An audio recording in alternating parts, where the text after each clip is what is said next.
Hello friends, my name is Tawfiq and you're watching my channel Graphics Den. So in this video, I'm going to show you how we can use the Smart Fill tool in CorelDRAW to create some really cool shapes. So let's get started.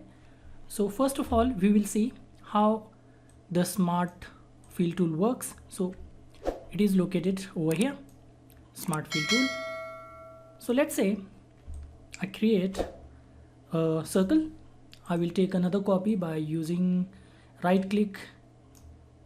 So what this tool does is it creates a new shape where the shapes intersect. So we can create 3 shapes out of these shapes. So if I click, and remember we have to select all the shapes first, then if I click over here, so the intersection that becomes a separate shape.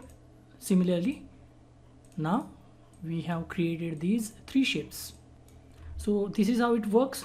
So using this technique, we are trying to create, or we are going to create a shape, slightly complex but really easy to create.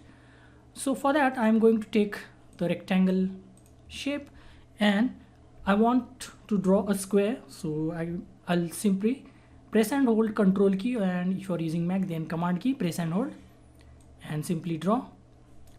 Or you can simply match the height and width, that doesn't really matter. Now using this option over here, I'm going to apply rounded corners.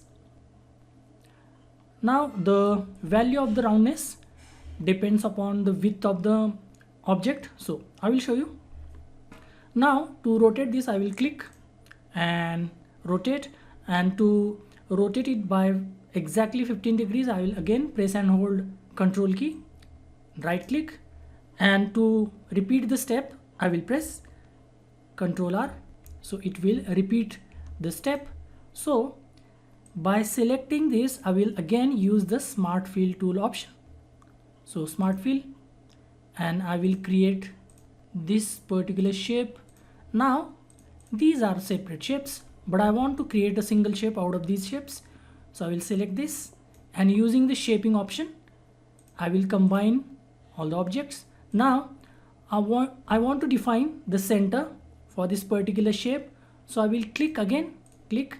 Now this is the center of rotation or axis of rotation, and just move around and it will show center. And this is very important. If you don't select the center, the shape won't work. So make sure that you select the center first.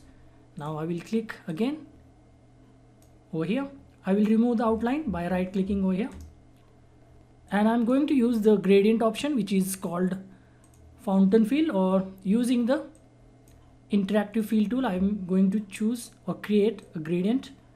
So you can choose any color that you like. I'm going to use basic colors, red and yellow, maybe yellow. And again, this only works with gradients. If you apply plain color, single color, that won't work. So again, this is why we define the center. Again, press and hold Control key, right click. So this only rotates by 15 degree, as you can see. And now press Control R again, Control R. So this is the shape that we were looking for. Again, if I press and hold Shift and right click, click, left click, Control R. So this is how we can create a cool shape. Now, as I told you earlier, if we change the value of the roundness, I will make sure that this is 0 first. So this is our initial position. Now, if I decrease the roundness value, the width will be more. I will show you. So let's say I will keep this to 14. Again, right click, Control, right click. As you can see, the width is more as compared with this particular shape.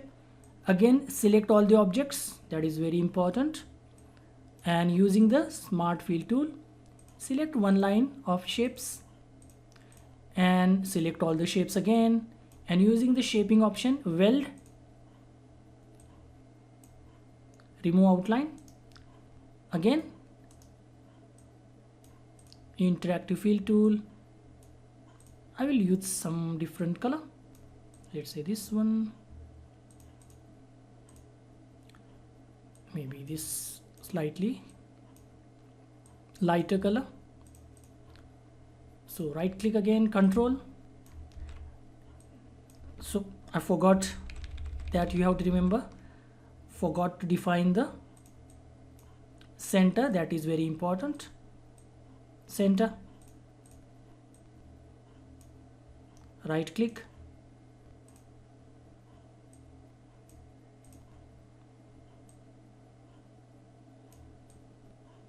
slightly darker color.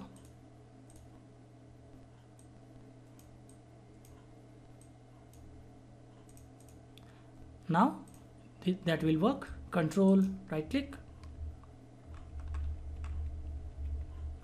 As you can see, the width over here is slightly greater than this shape.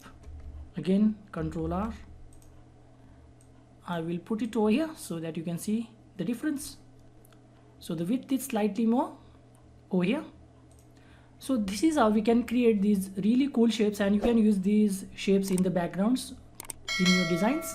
So that's it for this video. If you find this video useful, please give this video a like and subscribe to my channel. I will see you in the next video. Until then, bye bye and cheers.